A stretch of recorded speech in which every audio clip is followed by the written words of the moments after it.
I know you have a lot of respect for this Akron quarterback, Charlie Fry. To hold that offense, I think unofficially under 100 total yards, what does that say about your defense today?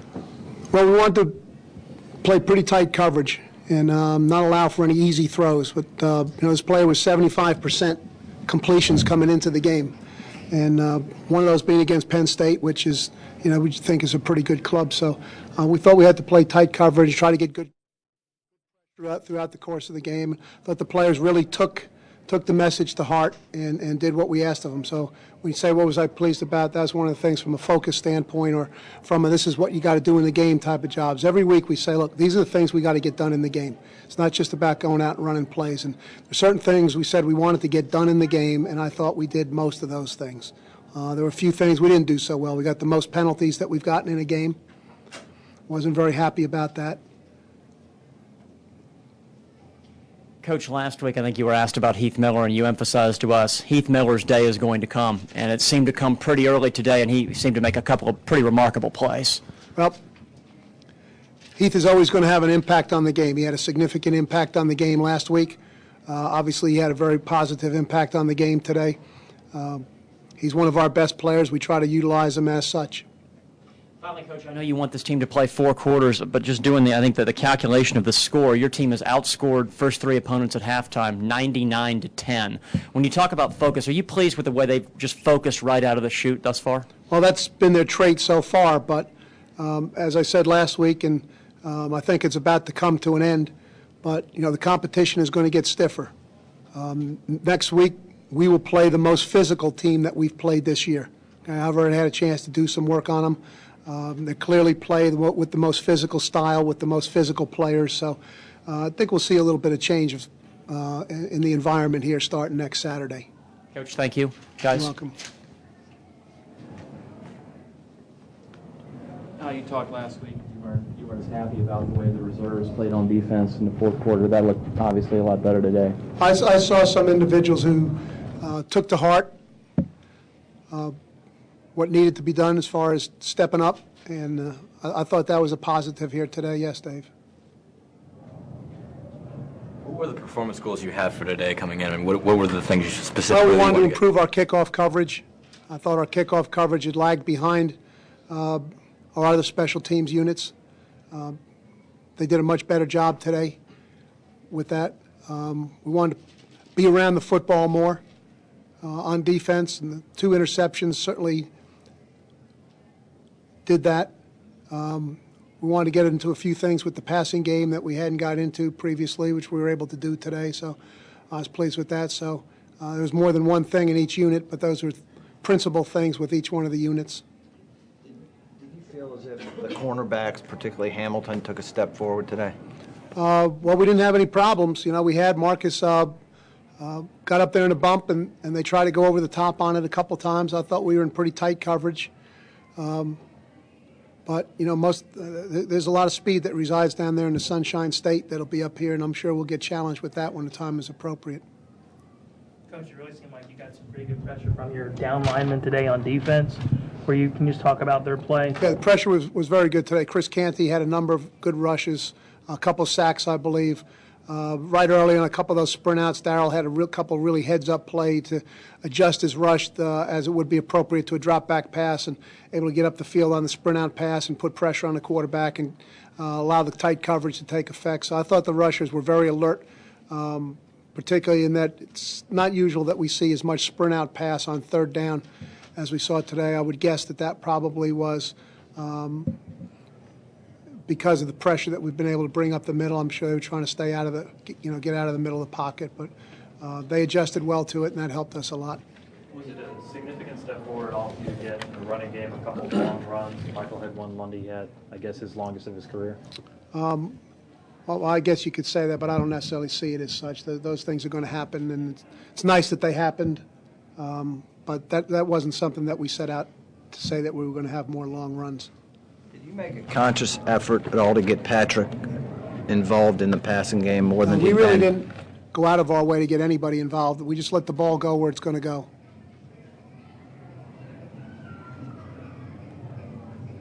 And we have a lot of guys, we have some guys to get it to, and that's what happened last week. The ball, it's a very simple game for the quarterbacks. Try to throw the ball to the guy who's most open.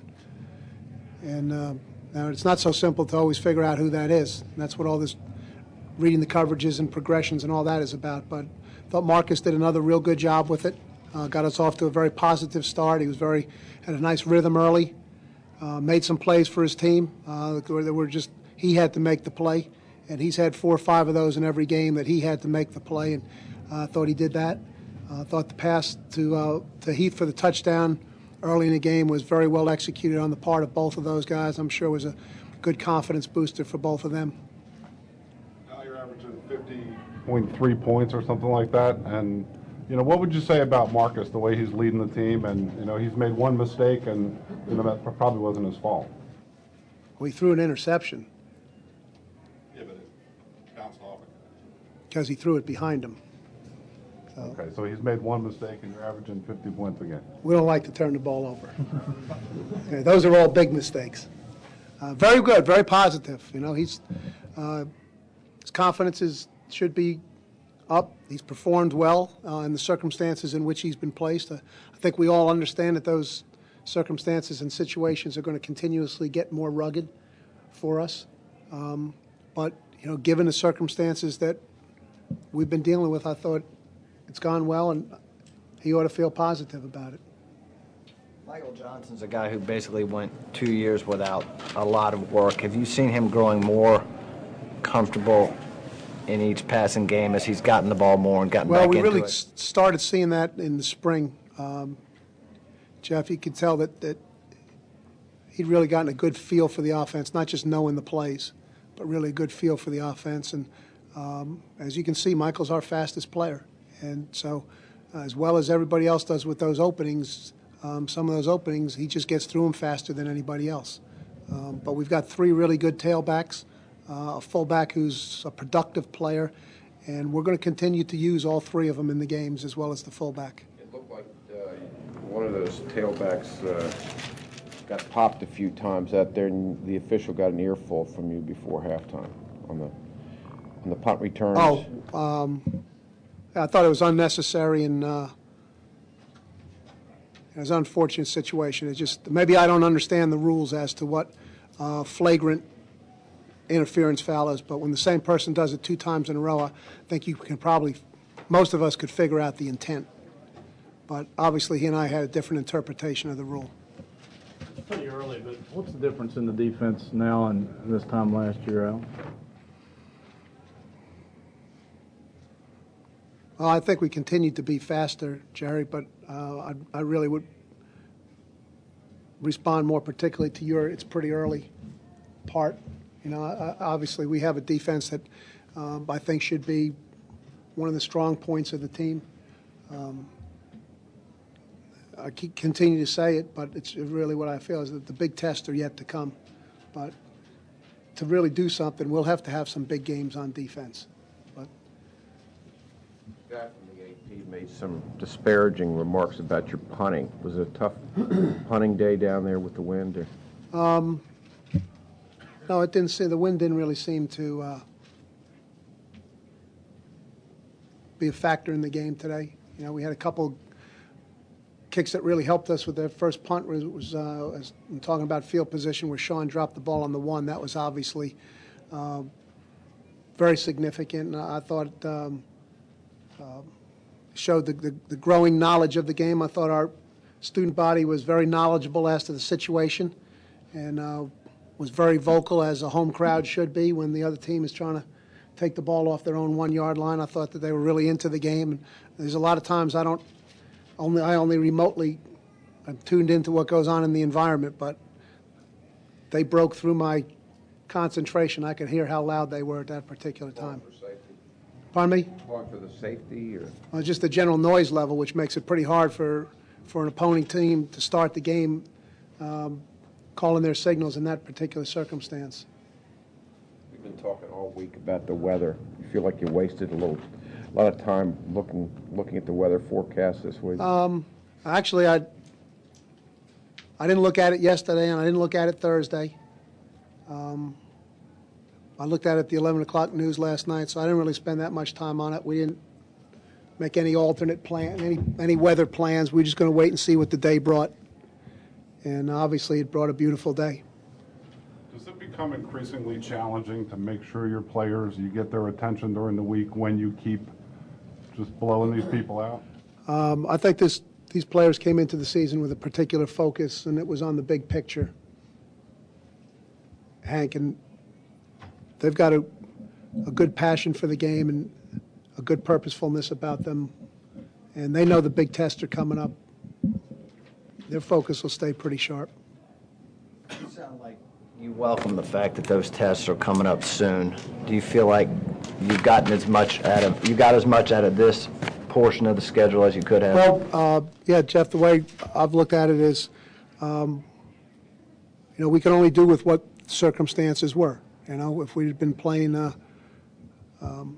other circumstances, then it would have been different. But I like the way the players approached it. I like what they did in the games, as I've mentioned before. We've played a pretty clean game most of the time. We've got 1 turnover in 3 games. We've had pretty good pressure on the quarterback. We've done good with our return game. We've run the ball with authority. Those are the things that I'm sure should have done in these games, and we have done those things. So we've done what should have been done with the games. Now we'll face some other challenges, and we'll find out if we can do what needs to be done with those games. Stronger or more flexible as the game goes along? He seems to have an extra burst almost in the second half. I can't say that, that might be the case, but I can't say that I have any sense for that. Although I think a lot of runners do. They get into the flow of the game and kind of get a feel for what the flow of the defense is on certain plays. And Seems like he gets loose. Just like it happened here. yeah, I'm sure that might be a factor. Coach, last week you talked about the tight ends and the blocking.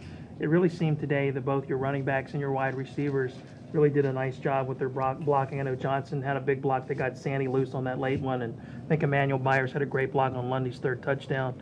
Have they gotten better since the Temple game at their run blocking especially? Well, I thought the tight ends have blocked pretty well throughout the course of the year. We had a sense that was going to be the case coming out of camp. Some of these wide receivers have gotten their first exposure to it in game situations. It's coming along. It's been a little spotty, but it's coming along. There was some progress made as a result of some of those plays today, and then might be a play that followed in a couple occasions where there was a step back. But we had a little bit of difficulty. We're getting a lot of run-through stuff today for a while there. Blitzes on almost every play, and when that happens, sometimes guys are going to run through. They're going to give you some difficulty, but sometimes defenses run themselves out of the play too. And so there was a little bit of both of that going on today. Does Sandy have the same knack that Miller does for just finding a crease and seeming to be very open? Well, he's not a dissimilar player, that's for sure. We'll see whether we have another Heath Miller type player around here for a while. That's a pretty high standard. Talking in terms of But, getting open. He's got kind of a nice sense of where the openings are. He's got good soft hands. He's a natural catcher. He came from a real good program. Jeff Rutledge, his coach, had a long career in the NFL, so he's very well schooled. Jeff was with the Giants one time when we were there, so we know him well and what he's been taught. And so he came in here having a pretty good sense, I'd say a real good background, and that enabled him to really pick things up pretty quickly. Stupar feels like Wally Pipp over there, watching him. Well, I think there'll be plenty of snaps for John when he gets back. Was it part of your script to throw to Miller on the first 2 plays of the game? Or? Well, those are 2 plays we wanted to use, yes. We hadn't used those plays a lot and wanted to get the ball out on the edge a little bit. We kind of anticipated it might be a little sticky up in there in the beginning. And again, with the multiple run-through linebackers and so forth, so we just thought we'd just stay away from those people early and get it outside where it was a little bit cleaner, and it worked out well. Coach, again, a bunch of huge holes all day long by the offensive line, and a couple of them, Elton Brown, pulling through those holes, opening up big holes. How valuable is it to have such a big guy who was able to get out there and, pull and lead block? Well, really, more than being big, is having athletic players there that can get out and move. Now, if they're big athletic players, obviously that's what we prefer. But I did an interview this week with a person in Ohio, and he mentioned to me about how big our offensive line was. Well, actually, there's only one of the 5 offensive line positions where we had a bigger player today. Akron had bigger players. The only player that was bigger than his counterpart was Elton Brown. The other four actually are lighter than what Akron had. So this isn't just an overwhelmingly big line, but it's got good athletic ability and it's got good cohesion, and that's necessary in a lot of plays that we run. There's a lot of moving parts on some of them, and they have to be in cohesion with them. And you know, they're a nice unit. They got a good empathy amongst themselves and a good feel for what really makes an offensive line. Coach, you speak about athleticism on the defense. It seemed like Canty, every time the ball was snapped, he was in the backfield almost. Can you just talk about him? And for a 6'7", 290, he seems to be back there for a big guy. Yeah, he is. He's a disruptive player. And he was very disruptive today, obviously. He was a little bit much for those guys to handle on occasion. And he did a real good job for us. Real good job. Coach, certainly the pass rush played a bigger role in limiting their passing yardage. How much of that is the difference between Durant and Fry, or maybe a change in scheme? What do you see as the actually, difference? probably what we saw today is a little bit more pocket passing. Joe, of the 24 passes that were thrown last week, a number of them were those quick wide receiver screens, or a couple of, you know, there really weren't a lot of passes of the nature that gave us a chance to really get our rush juiced up. And today we had a little bit more pocket passing, plus we had some more legitimate we had a lot more legitimate third down situations where we could get the nickel in there and do some things with it. So that the circumstances helped, and obviously the players had it going pretty good with the rush. They did a real good job with it. Was today another one of those days like last week with the running game where you're able to have a lot of success without running a lot of different kinds of plays? That's how somebody said about that last week. I said, hey, those are the plays we run. You know, those are the plays we're going to run next week too. I mean, those teams that got 12, 15 running plays, you know, they just got a smorgasbord of plays. And we have certain plays that we believe in, that we have confidence in, that we put a lot of work in on. I mean, we got a few others, but you know, those are the pitches those are our out pitches. Those are the ones we're going to throw.